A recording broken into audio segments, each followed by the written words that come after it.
18. Kebahagiaan adalah pilihan. Beberapa hari terakhir ini kami tidur dengan terbangun beberapa kali.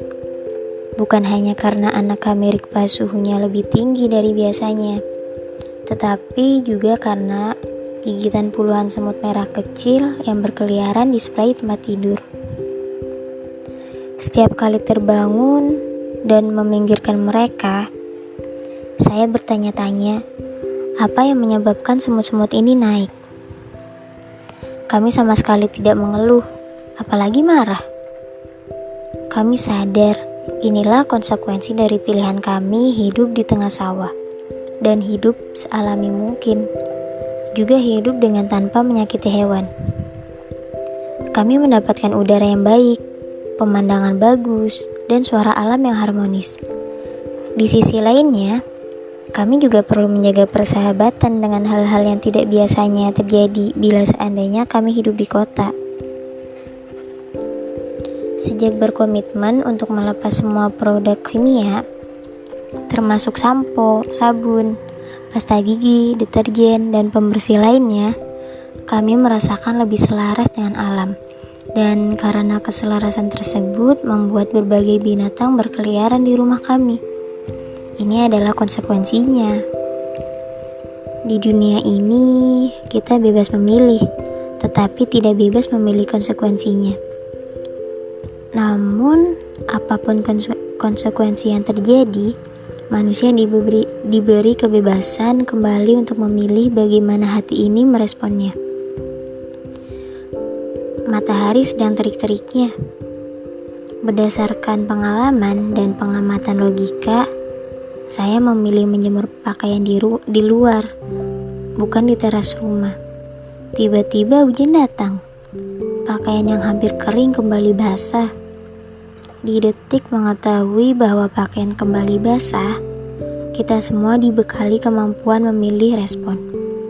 Apakah kita menerima atau menolak? Tatkala penolakan hadir, penderitaan muncul, dan sebaliknya.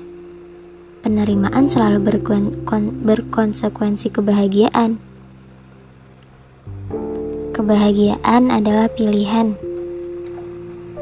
bukan hanya slogan. Kebahagiaan adalah benar-benar pilihan kita. Ketika seseorang sudah sampai di level kesadaran 100% menerima konsekuensi dari pilihannya, maka ia pun akan meyakini bahwa apapun yang telah terjadi adalah yang terbaik dan atas izinnya. Di tingkat ini, kebahagiaan bagaikan udara yang ada di mana-mana dan selalu didapatkan kapanpun, walau tanpa usaha apapun. 19. Tinggalkan persaingan.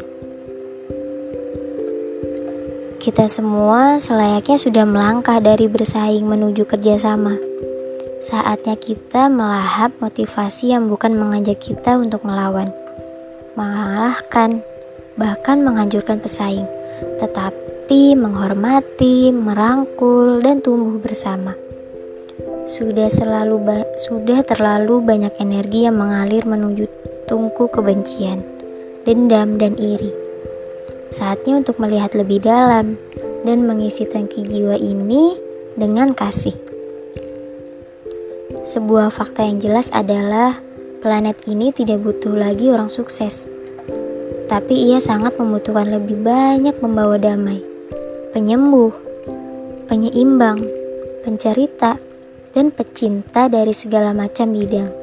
Ia membutuhkan orang-orang pemberani yang mau berupaya untuk membuat dunia ini lebih manusiawi dan lebih layak untuk ditinggali. Dan kualitas seperti ini hampir tidak ada kaitannya dengan kesuksesan seperti definisi kita.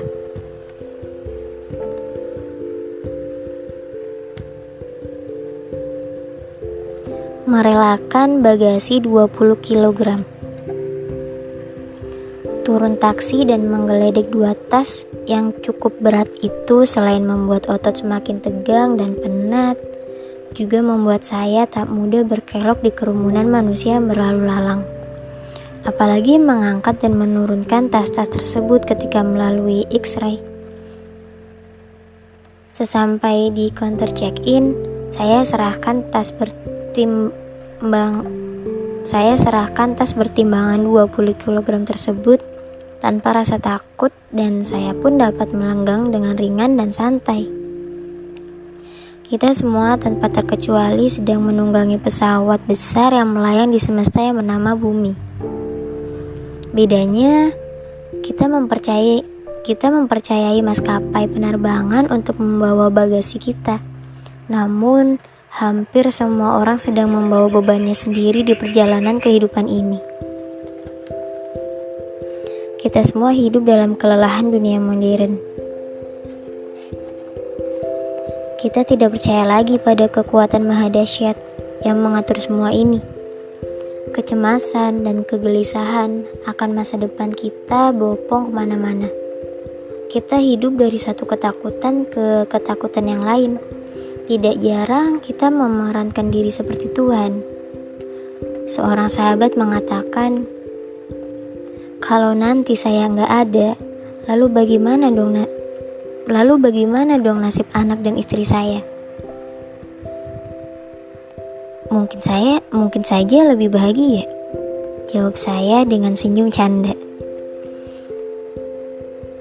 Ajaran ikhlas sudah sering kita dengar. Berusaha dan melepas hasilnya sudah hatam di kepala ini. Kita sering mempraktekkan di bandara pada barang-barang bawaan. Kapankah kita mau melepaskan genggaman yang menegangkan tubuh dan pikiran ini? Maukah kita berserah dan sepenuhnya percaya pada Ia yang mengatur segalanya? Kalau Ia mampu mengatur triliunan bintang di jagat yang tak terbatas, tentunya Ia juga mampu memelihara kita makhluk yang super mikro ini.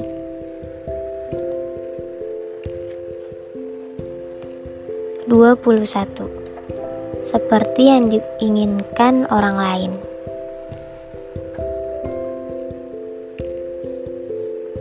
Orang lain mungkin membicarakan kebaikan saya. Itu bukan masalah.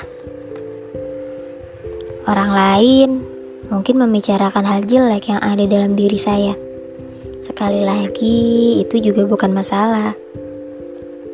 Saya bukanlah apa yang orang katakan kepada saya.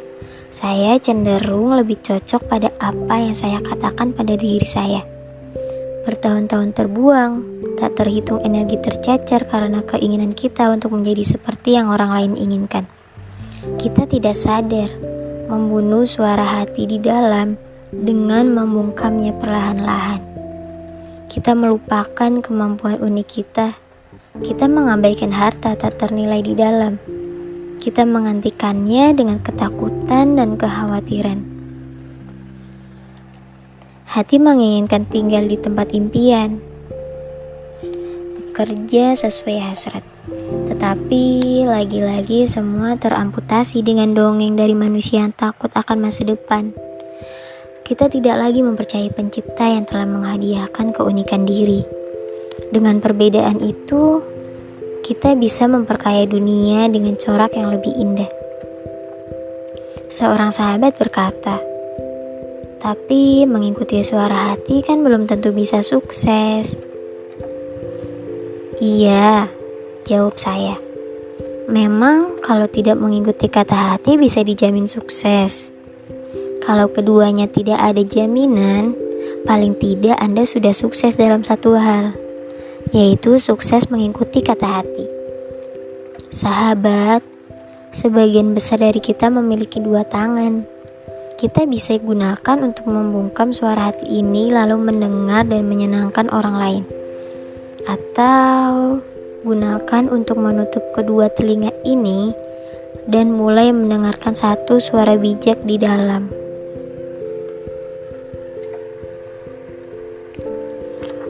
22. Pikiran yang bergoyang. Terkadang diri ini terpelanting mengamati keriuhan perdebatan. Banyak yang marah, banyak pula yang menertawakan kemarahan itu. Tatkala emosi bersama ego sudah membajak, Hal yang sederhana dan dapat diselesaikan anak SD dapat membuat para profesor keluar tanduknya. Perdebatan dimanapun, dengan siapapun, hanya mengajak kita ke jurang pembenaran diri dan menyalahkan yang lain. Saya teringat pada sebuah cerita yang dikisahkan oleh guru saya. Dua orang praktisi Zen sedang berdebat tentang bendera dan angin. Bendera yang bergerak, kata yang pertama. Bukan bendera, tetapi anginlah yang bergerak, kata yang kedua. Bendera, angin, bendera, angin. Hai, apa yang kalian ributkan? Sang master muncul dari belakang. Maaf guru, kami sedang mencari kebenaran tentang apa yang bergerak. Bukankah yang bergerak di atas itu adalah bendera, guru? Salah, spontan kata guru. Hahaha, apa aku bilang yang bergerak itu angin, bukan bendera. Betul kan guru? Salah juga, sergap guru. Terus apa yang bergerak kalau bukan kedua-duanya, guru? Pikiran kalianlah yang bergerak.